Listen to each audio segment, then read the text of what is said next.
All right, people. This is hands down my favorite bad movie of all time.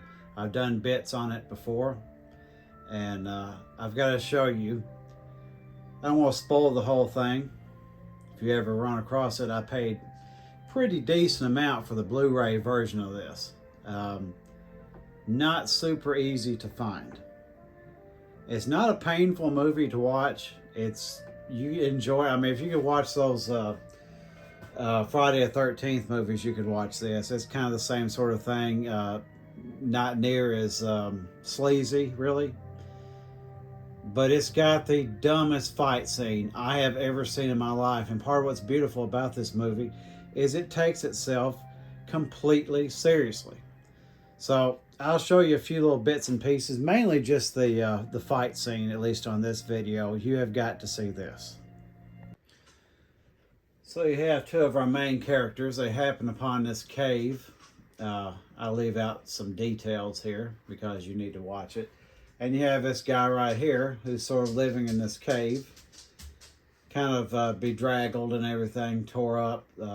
Looks like he's been there a little while. And he's acting a little strange, so they start talking to this guy and try to find out his backstory and everything.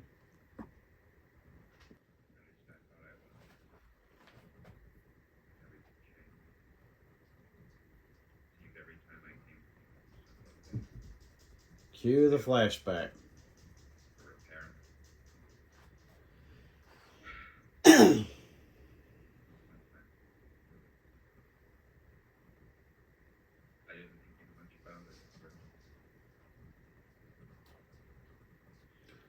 Okay, here we have our little flashback. So many questions you're going to have here.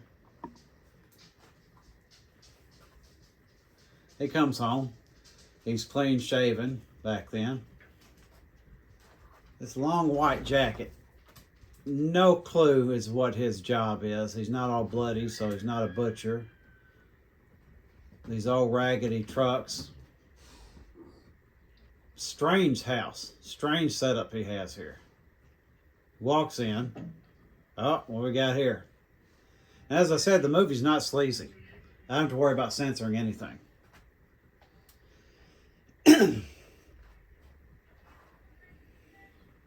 Yeah. Hi, honey. What are you doing off work so early?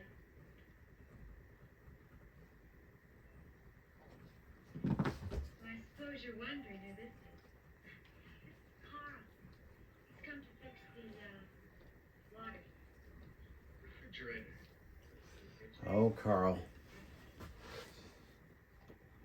Where are the kids? That's right. Locked in a closet in the same room. Why did you do this? They like to play in there. Why is Carl still here? Run out in the yard and play, okay? Yeah, well, I gotta go in and fix the water refrigerator.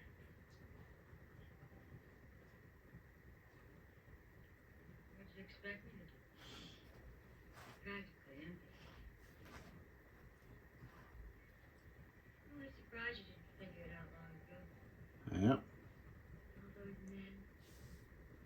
They weren't here on business. They were my lovers. So you get sort of the gist of that. And let's see. So they go back from the flashback and they ask what he did. He said he did nothing. Then we go back to the flashback.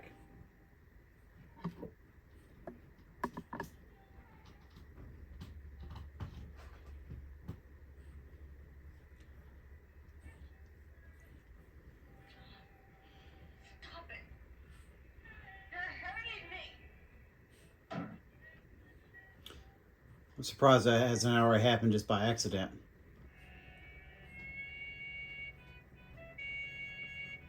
Any accidental head hitting enthusiasts there in the audience.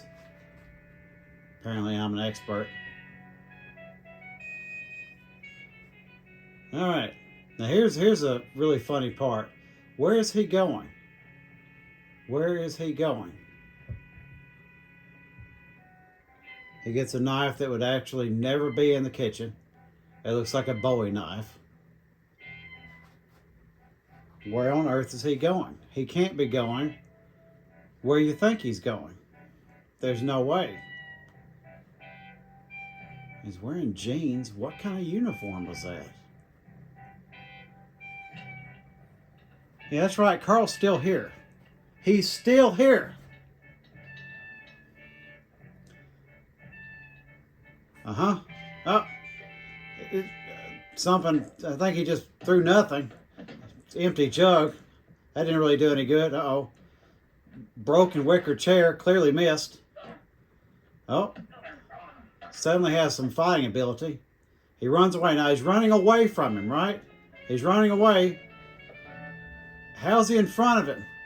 And he's got a saw, like a two-man saw almost. Of course, that was ineffective. Hits him with some rotten wood. Now he runs away again. Apparently broken bicycle store. He's in front of him again with a pitchfork. Use one of these broken bicycles. That's right. Trained by Pee Wee Herman. That's right. Oh, he's in front of him again.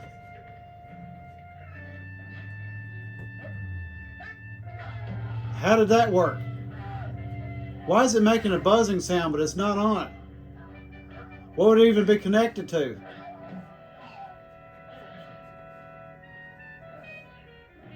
Didn't even cut through his shirt. Name tag looks like it's made of the Family Dollar.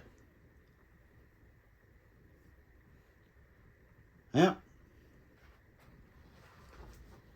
So you just try to figure out that fight scene.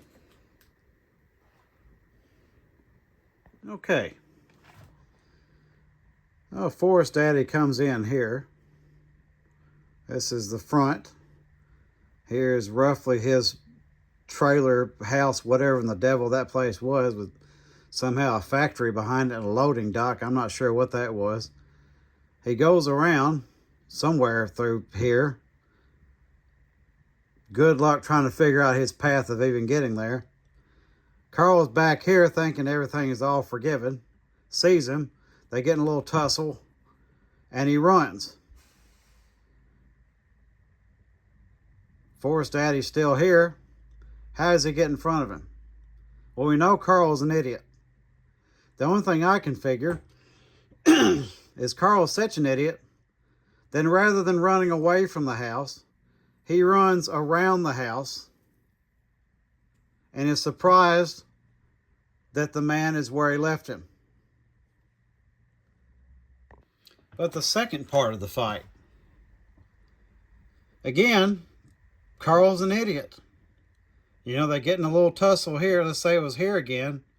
Carl runs away, but Carl's such an idiot that he gets confused and actually comes back and happens upon him again. Maybe he meets him halfway. As for out in the field, I don't know, maybe he got distracted by some blackberries or something like that. I don't understand this. Either this or Forrest Daddy can teleport. That's one thing you'll find out about this movie. The only way it makes any sort of sense is he must have super speed or the ability to teleport. And I don't think he's supposed to have either. He's alternately a good fighter, super strong, and also weak. It makes no sense. It's completely inconsistent, and it's just beautiful that way. It's just, it's so much fun. It takes itself so seriously.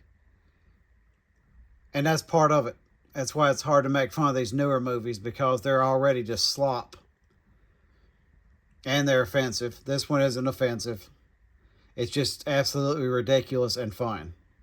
Highly recommended if you can run across it. And, you know, you can create your own fight scenes. Might be a fun little thing to do, a game.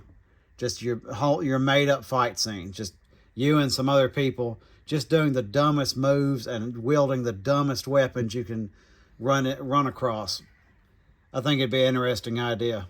I may have happened upon a germ of an idea there. Anyway, that's The Forest, 1982.